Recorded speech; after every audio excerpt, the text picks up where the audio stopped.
Okay, so get this. Prince Andrew is not going to be at Sandringham this Christmas. Yeah, he's been kind of snubbed from the family Christmas gathering. That's right. And, this isn't just a, family drama. It's making headlines because it's all tied up with this story about an alleged Chinese spy. Oh yeah, and we've got a lot to unpack today. We've got reports from Sky News, we've got Gadio, even some spicy public reactions from a Reddit thread. This is a story that's developing as we speak, so buckle up. We're diving in. All right. Well, first of all, the Christmas snub, definitely out of the ordinary, right? All right. Prince Andrew has been at Sandringham for the past 2 Christmases, and this despite the fact that he stepped back from royal duties a few years ago. Right. That was back in 2019, wasn't it? Yeah, when all that stuff came out about Jeffrey Epstein, that whole controversy with yeah, the sex trafficking conviction and all that. Exactly. But he was still at family events, right? Hmm. Until now. Yeah, he was. And this year, even Sarah Ferguson isn't going to be there, which is kind of interesting, too, because she actually rejoined the family for Christmas last year for the first time in decades. That's right. Yeah. So it's a real shift. Of course, their daughters, Beatrice and Eugenie, were already expected to be with their in-laws. Right. So, yeah. So now here's where things get really interesting. An alleged Chinese spy, Yang Tengbo, also known as Chris Yang, has been linked to Prince Andrew. Right. Mr. Yang was banned from entering the UK. Yeah. The reason for that was concerns about national security. The Special Immigration Appeals Commission, or SIAC, upheld that decision. Okay, and initially he was actually referred to as H6 in all of the news reports and the court documents. Yeah, there was an anonymity order, Right. but a judge lifted that, and the media is now able to name him publicly. Okay, and Mr. Yang is completely denying everything. He says he's not a spy and that he hasn't done anything wrong, nothing illegal. He's pushing back hard. So it's a bit of a he said, she said kind of situation at this point. Yeah, well, so how has Prince Andrew responded to all of this? Well, his office released a statement saying that he has ceased all contact with Mr. Yang. Huh. But here's the thing. That statement was actually issued before Mr. Yang was publicly named. Oh, that's interesting. So what else does Prince Andrew have to say for himself? Well, he insists that all his meetings with Mr. Yang were conducted through official channels and that nothing, quote, of a sensitive nature was ever discussed. Hmm. The wording here is really interesting. Why such a carefully constructed statement, right? Like there's nothing to hide. Exactly. But what about SIAC then? What convinced them to uphold the ban on Mr. Yang in the first place? I mean, what evidence do they have? Well, this is where the whole idea of elite capture comes into play. It's a tactic that intelligence agencies believe the Chinese government uses to try and gain influence in Western countries. Okay, so instead of sort of like, the classic cloak and dagger kind of spy stuff, Yeah. This is more about schmoozing and networking and, like, gaining access. Exactly, yeah. Yeah. It's a much more subtle form of espionage. Think about it this way. Imagine a foreign government, befriends a high-ranking politician or a business leader with access to sensitive information. Over time, through seemingly innocent conversations, they could glean some valuable insight or even, nudge that person towards decisions that benefit, foreign government's interests. That's pretty unsettling, to be honest. So they believe Mr. Yang was up to something like that? Well, the SIAC seems to think so, yes. And there's a particularly striking detail in a letter that one of Prince Andrew's advisors sent to Mr. Yang. It says, under your guidance, we found a way to get the relevant people unnoticed in and out of the house in Windsor. Whoa, okay. That does sound pretty suspicious, especially given, everything else that's going on. But of course, we have to remember that Mr. Yang insists that he's innocent. Absolutely, yeah. Yeah. It's a real case of conflicting accounts here. Yeah. And, in the world of intelligence, so much happens behind closed doors, right? The public Yeah. never gets to see it. So it makes it almost impossible to say for sure who's telling the truth. So it's really interesting to get a glimpse of what the public thinks. And we found a Reddit thread about this whole saga. And let me tell you, the reactions are all over the place. Oh, I bet. It's a real recipe for online debate. Yeah. I mean, you've got royalty, you've got espionage, international intrigue. People are weighing in on, what does this mean for Prince Andrew? Is he guilty of something? What does this mean for the royal family? It's fascinating. Yeah, it's like something out of, a spy thriller. One user even commented, Prince Andrew's got a new Chinese takeaway spot. So clearly some people are finding, finding some humor in the situation. Yeah, that's often how people cope with complex news, isn't it? It's humor. Yeah. They use it to deflect or to process. Yeah. Yeah. But there's also this like genuine undercurrent of worry about like, what does this mean? What does this connection mean? Especially given that Prince Andrew's reputation is already, you know. Right, yeah. And, this really adds another layer of complexity to his relationship with the royal family, wouldn't you say? Definitely. Definitely. But, before we go down that rabbit hole, I think we should see what other perspectives we can uncover in, some of these other sources we have. Sounds good to me. Let's do it. It's interesting, isn't it, this whole concept of elite capture. I mean, we're not just talking about, hypothetical scenarios here. Like there's plenty of, real historical examples. Yeah. Can you give us some examples? Like, how does this actually play out in the real world? Oh, absolutely. One really famous case is the Cambridge Five.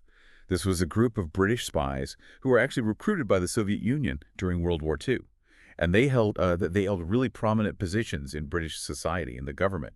And they had access to highly classified information, which they passed on to the Soviets for years. Wow, that's pretty chilling.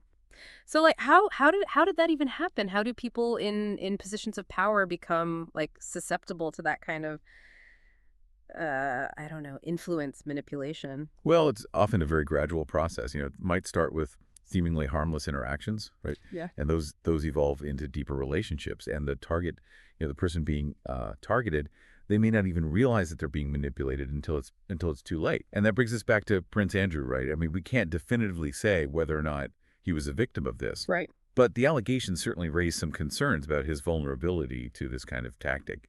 Yeah, I mean, especially given that letter from his advisor, that detail about getting people unnoticed in and out of the house in Windsor. That's pretty intriguing. It is. And let's not forget that SIAC, this body that deals specifically with matters of national security, they upheld the ban on Mr. Yang. Yeah. They wouldn't have taken that decision lightly. So even if, like, Prince Andrew wasn't actively, sharing secrets, just the fact that he was associating with someone who's suspected of espionage, I mean, that raises some red flags, right? Yeah, it does. It goes back to the idea of, judgment, right? Mm-hmm. And the company you keep. And even if his intentions were totally innocent, this association does create an appearance of impropriety, which can be just as damaging as actual wrongdoing when it comes to, the court of public opinion. Right, right. Speaking of public opinion, Yeah. let's go back to that Reddit thread that we mentioned. I'm curious to see what other little gems we can find there. Yeah, me too. Public reaction is always so fascinating in these kind of cases. Okay, here's one that caught my eye. Someone said, "If this is what stepping back from royal duties looks like, I'm starting to think it's not such a bad gig." So, clearly poking a little bit of fun at the idea that Prince Andrew's life is still pretty lavish despite all the scandal. Right. Yeah. I mean, it's classic. It's how humor can be used to kind of critique power dynamics, Yeah. It's reflecting a level of cynicism about the privilege and the accountability of the elite. Totally, totally. And here's another one. Someone commented, "Prince Andrew's social calendar seems to be more of a who's who of international intrigue than a list of charity events these days." Oh, that's a good one. It really highlights that shift in public perception of Prince Andrew, doesn't it? Yeah. He's gone from being seen as, sort of goofy but harmless to someone who's potentially entangled in some very serious international affairs. Right. And not in a good way. And that shift is interesting because it kind of reflects this broader trend, I think, of like distrust, growing distrust of institutions and people in power. Absolutely, yeah. In this age of social media, instant information. Yeah. People are just much more aware than ever of, the potential for corruption, manipulation, and they're less likely to give those in power the benefit of the doubt. Right. Especially when it comes to issues like national security. Yeah. And let's face it, Prince Andrew hasn't exactly helped his case with his, past actions and statements. Right. His reputation has taken a beating over the years. And even if he's ultimately cleared of any wrongdoing in this particular case, it's still gonna do damage, right? It's like where there's smoke, there's fire. Yeah, exactly. People tend to believe the worst when there's a pattern of, questionable behavior. So how do you think this is all going to play out? Like, what impact is this going to have on Prince Andrew's future within the royal family? Well, it's hard to say for sure, but it's definitely a blow at a time when, the monarchy is already facing so much scrutiny. Yeah. King Charles is really trying to modernize the institution, present this more streamlined, less scandal-prone image. And Prince Andrew, with his history of controversies, he just doesn't fit that vision. It's like every time he tries to step back into the public eye, another scandal erupts, and he gets pushed further into the shadows. You could say that. This whole saga is definitely adding, fuel to the fire for those who believe he should just be permanently removed from any official role. They argue that his presence just undermines the monarchy's credibility, and it distracts from the work of other royals who are actually, trying to make a positive contribution. But, some people might argue that that he's entitled to due process. He hasn't been charged with any crime. He maintains his innocence. That's a fair point. It's a really delicate balancing act. Yeah. Weighing, the need to protect the reputation of the institution against this principle of innocent until proven guilty. It's ultimately up to King Charles and his advisors to decide how to navigate this really tricky situation. So let's zoom out a bit. I mean, this isn't just about, one prince and his associates, right? This whole idea of elite capture, it raises questions about, the vulnerability of the UK as a whole. Absolutely, yeah. The UK, like a lot of Western nations, they've become increasingly reliant on foreign investment, particularly from China, and this creates these potential avenues for influence, which intelligence agencies need to be very vigilant about. So it's about finding that balance, right, between, welcoming foreign investment, but also protecting national security interests. Exactly. It's a very tricky tightrope walk. And this case is a stark reminder of the importance of robust, counterintelligence measures. It's about identifying the potential threats, understanding the tactics used, and really developing strategies to disrupt these operations before they can do any real damage. It makes you wonder what kind of, safeguards are in place to prevent this kind of thing from happening in the future. Well, that's a very complex topic. There's no easy answers. Yeah. But I think one key element is just raising awareness about the issue. The more people understand the tactics used in elite capture, the better equipped they are to, recognize the threats and to report any suspicious activity. So it's about educating both individuals and institutions about the risks and empowering them to take steps to protect themselves. Exactly. And that includes being cautious about forming relationships with individuals who may have ties to foreign governments or intelligence agencies. It's about asking questions, doing your due diligence, and not being afraid to say no to requests that feel uncomfortable or out of bounds. It sounds like navigating this world requires, a healthy dose of skepticism and a willingness to challenge assumptions. Absolutely. Yeah. We have to remember that espionage isn't just something that happens in, spy movies. It's a very real threat. Yeah. And we all have a role to play in protecting ourselves. Definitely food for thought. But before we get, too bogged down in the serious stuff, let's lighten the mood a bit and go back to our Reddit friends. I'm sure they have some more witty observations to share. Yeah, always. A little humor never hurts. Okay, this one made me chuckle. Prince Andrew's latest scandal is keeping it in the family a whole new meaning. Oh, that's good. It's playing on those, those multiple layers of meaning there, Right. referencing the royal family and the allegations of, these inappropriate connections. And this one captures the public's ongoing fascination with royal drama. Move over the crown. There's a new season brewing in real life.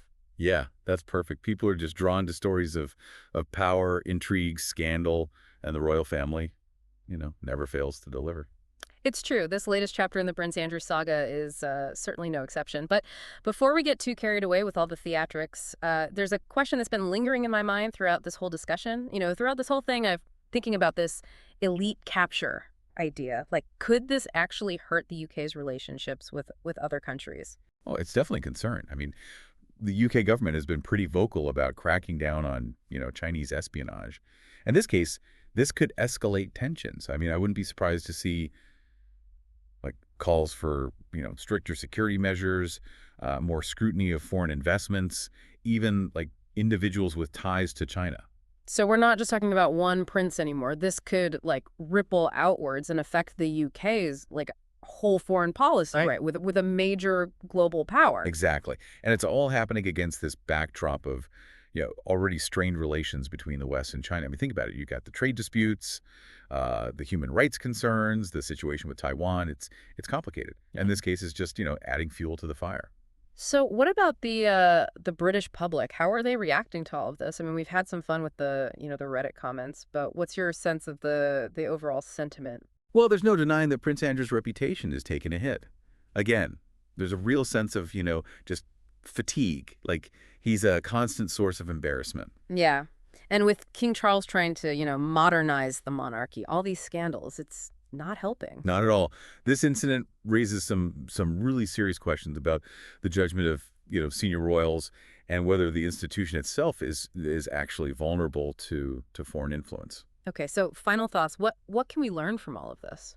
I think it really underscores the need for transparency and accountability, Mm. for people in power and for institutions like the monarchy. And it highlights the need for really strong counterintelligence, right, to protect national security. So be vigilant, be aware of the threats, and take Yeah, steps, right, to mitigate the risks that's and it. hold people accountable. Absolutely. And for everyone listening, remember knowledge is power. Stay informed, stay engaged. Don't be afraid to ask those tough questions. Well said. And on that note, we're going to wrap up this deep dive into the Prince Andrew saga. It's a story that's still developing, so be sure to stay tuned for more updates.